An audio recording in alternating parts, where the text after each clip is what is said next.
Yeah, so I'm Trevor and I live in Cattermotite, which is a small rural town in northeast Victoria.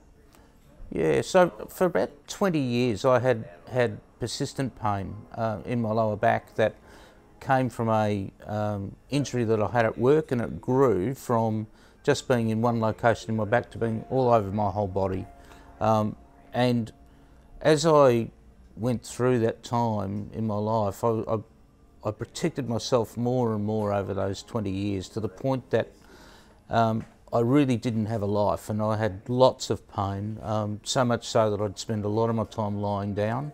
I had hot water bottles on my back constantly, great big red patch of burnt skin on my back, and the amount of time that I spent at work became less and less to the point that I wasn't able to work.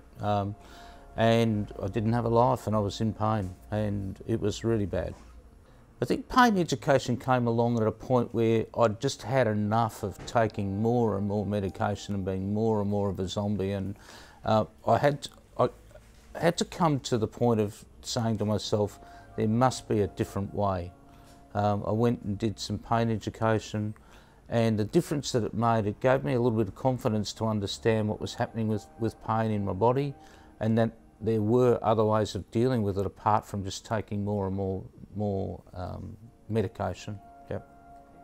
I learnt that pain can, when it's persistent pain, that it's an output of the brain. It's not actually in the body in that sense, and that there are things that I can do, that the brain is neuroplastic, so I can influence the way that my brain works, and that stress in particular, there was at really high levels at the time that my pain was at its worst, really contributes to pain being overwhelming, and that I can make changes to my life and the way that I live life and do relationships, that socially being isolated is not a good thing. So getting out and having a bit of fun and doing things differently and moving. So I went from lying down all of the time and not being able to walk more than 100 to 200 metres without excruciating pain, to slowly working at increasing my activity levels to the point that when I finished the pain course I could walk 10 kilometres, which was just out of any proportion to my expectations of what was possible. So I learnt that I can influence how I experience pain, and manage it. I have a life. I can get out and do things.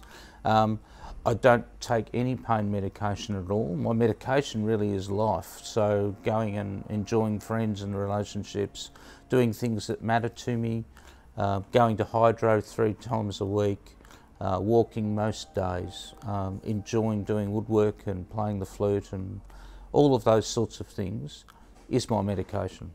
So I've replaced medication that was making me a zombie with life, and discovered that I can have a life and also have it without pain. So the level of pain that I have now is minuscule compared to what it was. I might have 1 or 2 episodes a week that last for a few minutes rather than being in pain the whole time. I think that my advice is that everyone's experience with pain is unique to start with, that it's really important to understand that, and that there are things you can do to change that. So when I did the education, I got a sense of hope that things could change. I started doing them and discovering that yes, change is possible. So I wasn't fixated on being stuck on that railway track of more and more pain and less life, that I could actually make changes to go down a different path, and that they would work. So I wouldn't have specific advice, but I would just say to people, consider that life can be different. Start looking. Pain Revolution, for example, has an amazing array of resources that people can go to, listen and hear about the new science, and start to explore doing life differently rather than being stuck on that railroad track.